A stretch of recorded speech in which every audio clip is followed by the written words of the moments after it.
L'IFTS vient d'une association qui s'appelait, je dirais, LANCE, l'Association nationale des communautés éducatives. C'est une association qui a été créée en 1949. C'était la branche française de la Fédération internationale des communautés d'enfants. LANCE s'est créé pour accueillir tous ces enfants à la fin de la guerre qui n'avaient plus de milieu familial, leur trouver un nouveau milieu de vie qui leur propose l'éducation, la formation, l'insertion, l'épanouissement. En 1952, l'association qui parlait donc de communauté d'enfants s'est dit qu'il fallait élargir et a un petit peu modifié son appellation en l'appelant communauté éducative. Et on s'est dit qu'il fallait accompagner ces enfants dans des activités collectives, dans une vie communautaire, où on leur donnait des responsabilités, où on les rendait un peu acteurs, et on voulait surtout en faire de futurs citoyens. Je rappelle qu'on était juste après-guerre et la question de l'environnement sociétal était très importante. LANCE en 1965 s'est dit qu'elle allait créer une école nationale pour former des éducateurs qu'on n'appelait pas encore éducateurs spécialisés. Création du diplôme d'État d'éducateur spécialisé. Le président de LANCE, monsieur François, avait donc ce projet de créer un institut de formation d'éducateurs spécialisés, a rencontré le maire de la ville d'Échirolles, Georges Kioulou. L'un avait un projet, l'autre avait un terrain. Et c'est comme ça qu'est né l'IFTS et dont on fête aujourd'hui les 50 ans. En 1969, effectivement, c'est M. Barrault qui était directeur. Donc en 1969, la première promotion est arrivée à l'IFTS avec une habilitation pour 180 étudiants éducateurs spécialisés. Il n'y avait donc qu'une seule formation pour ce diplôme d'État qui venait tout juste d'être créé. Et ils avaient mis en place ce projet très spécifique avec un internat. Il y avait un internat à l'IFES de l'époque avec un projet, j'allais dire, très dérivé à la fois du scoutisme et du vivre avec. Pour résumer, c'était ça. Donc qu'on soit père ou mère de famille, on habitait à l'IFTS, on logeait à l'IFTS, on avait les cours à l'IFTS, on prenait son petit déjeuner à l'IFTS, ses repas, on y dormait. On était très présents ici puisqu'on avait l'internat obligatoire la première année. Après c'était l'internat possible mais plus obligatoire. Ce qui était bien, c'est qu'il y avait une vraie vie dans la maison, quoi. On était là en permanence. Au départ, effectivement, le vivre avec, c'était le b.a.-ba de la fonction éducative. On partageait des temps avec les enfants et ce partage permettait d'avoir des modèles d'identification assez valorisants pour les enfants et pour cela progresser et apprendre des éléments structurants pour la personnalité de plus tard. C'était une vie communautaire, mais en même temps, ça avait quand même de sacrés avantages, ce collectif, parce qu'on n'était pas trop isolés, on n'était pas seuls, même si c'était pas toujours facile. Moi, j'ai connu des étudiants qui rouspétaient, qui refusaient, qui contestaient, qui n'étaient pas d'accord. On était après mai 68. D'ailleurs, la première année, si on voulait sortir le soir, il fallait demander l'autorisation. Et ça ne nous choquait pas, c'est ça qui est étonnant. On sortait de 68 et on était capable de demander des autorisations pour sortir le soir, plus d'un soir ou deux soirs par semaine. Il y avait beaucoup d'activités, on va dire manuelles, artistiques et sportives. Et quand les étudiants avaient fait une semaine de ski tous ensemble, il arrivait qu'ils fassent des week-ends au ski ensemble à l'issue de la semaine de formation. Je crois que ce qu'on en retire tous, quand je vois des anciens collègues, etc., c'est des moments de convivialité assez extraordinaires au sein de cette école. Ah, ça nous plaisait beaucoup, puis ça générait une vie collective le soir. On faisait des veillées régulièrement. Les veillées, ça faisait partie de notre formation. On chantait, on dansait, on racontait des histoires. Ça faisait partie intégrante de la formation. Donc il y avait un groupe qui avait une forte cohésion. La preuve, c'est que cette promotion se voit toujours. Oui, le lien était très fort. 50 ans après, nous, on a régulièrement des rencontres. Tous les ans, on se rencontre avec un noyau dur de la promotion très régulièrement. Et ça depuis de nombreuses années. Donc c'est vrai que ces liens qui ont été tissés il y a 50 ans perdurent toujours. Il y a toujours ça dans toutes les promotions, mais je crois que la première promotion, c'est celle qui a vraiment un ancrage. C'est les premiers, hein, c'est eux qui ont tout inauguré dans cette institution. C'est Josette Gléonec qui a pris le relais et que moi j'ai rencontré dans nos négociations lorsqu'on est arrivé en 1986. Et puis après, eh bien, Chantal Cornier est arrivée. Ouh là là, il faudra lui demander la date exacte. En 83, on commence aussi une formation d'aide médico-psychologique.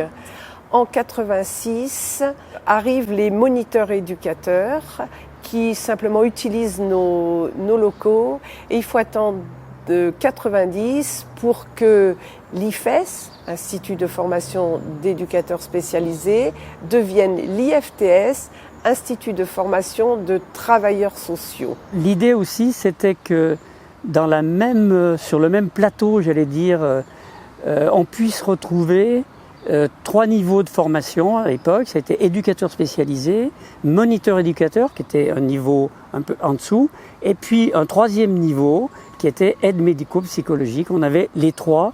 L'objectif, c'était ça, c'était réduire les coûts et pouvoir offrir un éventail de professions qui allait de l'échelle 3 dans les diplômes de l'éducation nationale, 4 moniteur éducateur et 5 AMP. Voilà, c'est 3 niveaux. L'architecte, en fait, était un élève dans la mouvance de Le Corbusier. Donc, un bâtiment tout en béton, sur pilotis pour donner une impression d'aération, un bloc, un bâtiment, des petites salles de cours globalement, parce que c'était des promos de 30 élèves, pas plus. Des salles très fonctionnelles, mais en même temps, on a très vite remarqué qu'il n'y avait pas de bureau pour les formateurs, qui étaient censés quand même recevoir les étudiants, qu'il n'y avait pas de bibliothèque, donc on a vite monter des murs entre les pilotis pour faire une bibliothèque. Après les années 90, l'évolution elle a été assez fulgurante. D'abord des évolutions de transformation de locaux qui ont été importantes dans les années 96, puisque le bâtiment qui avait construit n'avait pas d'accessibilité pour les personnes en situation de handicap. Aujourd'hui, du coup, on a des bâtiments qui sont complètement accessibles aux personnes en situation de handicap, y compris pas que physique. Ça a été une boucle pour les personnes sourdes et malentendants dans les amphithéâtres, par exemple. Et puis, la création d'un centre ressources documentaires. Et on a fait un choix pédagogique de dire que ce n'était pas un service administratif, mais c'était bien un service pédagogique au service des enseignants et des étudiants, que c'était un nœud extrêmement central par rapport à la formation. Parce que c'est vraiment le lieu où aujourd'hui on structure des ressources pédagogiques et qui maintenant ne sont pas que des ouvrages papier, puisque c'est du podcast, c'est des films, c'est des cytographies. Aujourd'hui tout est accessible en termes digital, mais ça fonde aussi le projet pédagogique qu'on a construit au fil du temps. C'est-à-dire comment on a des données de partout. Et comment ces données, les étudiants, il faut qu'ils acquièrent des compétences et qui leur serviront professionnellement aussi. Et comment ces informations, elles deviennent des connaissances qu'on va transformer en savoir en les frottant à l'expérience. Alors, autre changement qui a marqué, on va dire, l'IFTS, ça a été l'ouverture de nouvelles formations. C'est-à-dire que l'IFTS, qui était principalement les formations éducatives, on va dire, du coup, a développé d'autres formations comme assistante sociale, éducateur de jeunes enfants. Et ce qui fait peut-être une de nos forces, et puis qui en même temps a été une période difficile, c'est qu'au moment où on bâtissait le projet de développer de nouvelles formations, pendant ce temps-là, l'association nationale qui nous gérait, l'ANS, s'est retrouvée dans des difficultés financières extrêmement importantes. Et que l'IFTS a failli disparaître dans le redressement judiciaire et la liquidation judiciaire de l'ANS. Donc on a passé une période, on va dire, de 2000 à 2003 assez particulière, puisque pendant qu'on bâtissait des projets pour ouvrir de nouvelles formations, en même temps, On travaillait à éviter notre propre disparition, ce qui peut paraître étonnant, mais je crois que ça nous a fait tenir, et de garder sur ce territoire isérois et de l'agglomération un outil de formation pour les travailleurs sociaux. Et du coup, c'est tout ce réseau-là d'employeurs, etc., qui est devenu la nouvelle association qui a géré l'IFTS à partir, on va dire, du 1er novembre 2003. Cette nouvelle association, elle est vraiment dans une logique d'ancrage local, territorial, et depuis se sont développées des formations de cadres, se sont développées tout un tas de formations certifiantes complémentaires, et puis beaucoup d'actions de formation continue, et très en lien, si possible, on essaye d'être au plus près des besoins des employeurs, des professionnels et de l'évolution des pratiques. Donc il a fallu organiser les bâtiments de manière différente pour faire travailler tout ce monde ensemble ou par petits groupes. Du coup, nous avions un hébergement avec 86 chambres, un logement de fonction pour le directeur qui devait vivre sur place, ça c'était l'histoire. Le fait de la disparition de Lens, pour sauver l'IFTS, le conseil départemental général, il s'appelait à l'époque, a fait un portage foncier. Ce qui fait que du coup, petit à petit, il y a eu la fin de l'hébergement. Alors c'est un moins pour les étudiants. En même temps, cet hébergement, il avait besoin vraiment de rénovation et il n'était plus au goût du jour de ce qu'on attend de résidence étudiants. Donc ça a été la fin de l'hébergement, mais du coup, avec un bailleur social qui a construit du premier logement pour jeunes travailleurs. Donc il y a quelque chose qui est resté, comment on va dire, dans une vocation sociale.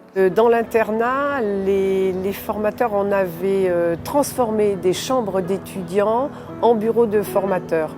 Et moi, j'y suis restée de nombreuses années et je dois dire que quand les pelleteuses sont arrivées et qu'on les a vues grignoter la résidence où les étudiants avaient habité, où nous-mêmes on travaillait depuis des années, ces mâchoires de fer là qui craquaient le béton, moi ça m'a fait un petit coup au cœur de voir ces bâtiments détruits.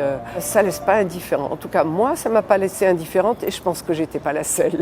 Il reste des choses de l'histoire et ce qu'il en reste, je pense, c'est principalement les valeurs pédagogiques et les approches pédagogiques qui étaient portées par Lens, puisque je crois que ça, c'est toujours très présent dans nos manières de faire avec les étudiants, dans le respect des étudiants, dans nos modes aussi de travail, coopératifs, en projet. Ça impliquait aussi le fait que peut-être on a très vite compris que les associations, c'était aussi des entreprises. Et ce passage à l'entreprise associative, au fait qu'un euro est un euro. Nous, la gestion budgétaire difficile pendant le redressement judiciaire, on l'a connue. Ce qui fait qu'on est peut-être un peu plus préparé à un certain nombre de choses qui arrivent aujourd'hui. Développer des nouvelles formations, c'était un changement de philosophie. Non pas faire grossir l'école pour qu'elle grossisse, c'était pas ça. C'était une vision de l'intervention sociale, déjà une vision des changements de la question sociale et une philosophie qui était la nécessité de penser travail social et d'arrêter de penser les filières métiers de manière corporatisme comme si elles n'avaient rien à voir entre elles ensemble. Ce qui fait que très vite, nous, on a travaillé sur du socle commun de formation. Qu'est-ce que c'est être un travailleur social? L'offre de formation, elle a évolué, elle s'est diversifiée. Alors, c'est un nombre d'étudiants dans des formations diplômantes qui ont plus de doublé. C'est aujourd'hui 9 filières de formation diplômante, des formations certifiantes et surtout des actions de formation continue. Et du coup, on a été obligé d'agrandir nos locaux. On a construit un nouveau bâtiment, le bâtiment Hannah Arendt, dans lequel on a mis une multiplicité de salles et de bureaux pour les formateurs. En fait, ce projet d'agrandissement, il était prévu depuis 2000, mais la disparition de Lens a tout bloqué. Parce que comme on n'avait plus de place, mais qu'on avait ouvert plein de nouvelles formations, donc 2003-2011, on a construit donc tout un nouveau bâtiment équipé moderne et tableau numérique qui a été inauguré en 2011. Donc, comment dire, dans les difficultés, on n'a jamais baissé les bras, quoi. Mais c'est parce qu'il y a une vraie équipe ici et qu'il y a beaucoup de solidarité et je pense du partage sur le fond de pourquoi on est là. Et si on est là, c'est pour former des personnes qui vont s'occuper de gens vulnérables dans cette société. Je dirais que ça a changé, effectivement. Nous, on parlait de personnes en formation, et à partir d'un certain moment, c'est le vocabulaire étudiant qui a prédominé. Donc, pour moi, ça avait beaucoup de sens, ce glissement sémantique. On s'est mis à faire de la formation à grande échelle. C'est autre chose, est-ce que je sais pas, mais ça correspond effectivement, cette période, à ce glissement, à ce passage de la profession, de vivre ensemble, vivre avec, à quelque chose de beaucoup plus dans la théorie, ce que je dis souvent en ce qui me concerne.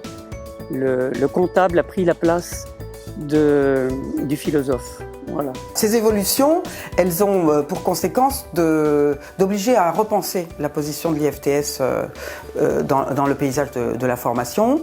La question de la concurrence sur les formations initiales et énormément sur la formation continue va jouer à plein. L'autre danger de ces changements, c'est la difficulté à se positionner dans le concert des acteurs de la formation. Alors la concurrence, c'est dangereux pour les établissements, mais que tout danger permet aussi de réfléchir et de repenser éventuellement les stratégies. Cette capacité de réaction et de réflexion m'ont toujours prouvé pendant toutes mes années de présidence qu'à chaque question, il y avait toujours une manière intelligente de réagir. L'IFTS a de beaux jours devant lui parce que, d'une part, j'ai la conviction que le chemin sur lequel il est, c'est le chemin qu'il fallait prendre. Les beaux jours sont là, mais je pense quand même que l'IFTS doit réfléchir à sa position dans l'environnement des acteurs de la formation. Je crois que l'IFTS devra forcément s'associer à d'autres acteurs pour aller vers une offre de formation qui soit beaucoup plus assise, installée et diversifiée. Et je pense que c'est cette diversité qui fait la force et surtout la capacité d'adaptation et de réactivité, parce que c'est ça aujourd'hui le cœur du réacteur, c'est gérer des ressources qui se font rares, tout en étant dans des capacités d'innovation et de réactivité et d'adaptation de ce qu'on fait au contexte actuel.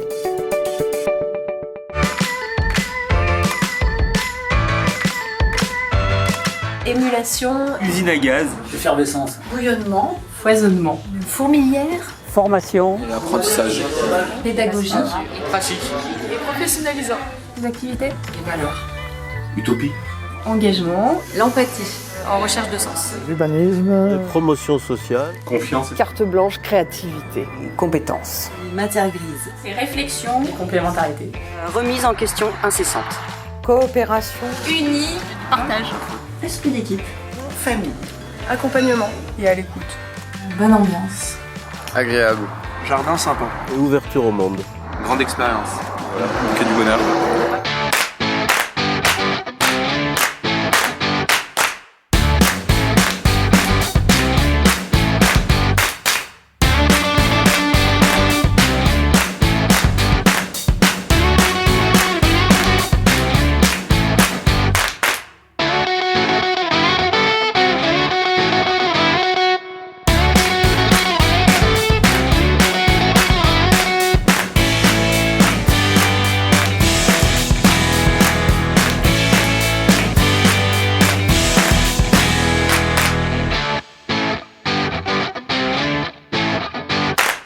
Je pense que c'est un beau lieu de formation. Et l'IFTS, moi, un lieu de travail extraordinaire. ça a été un bel outil et j'espère que ça l'est encore.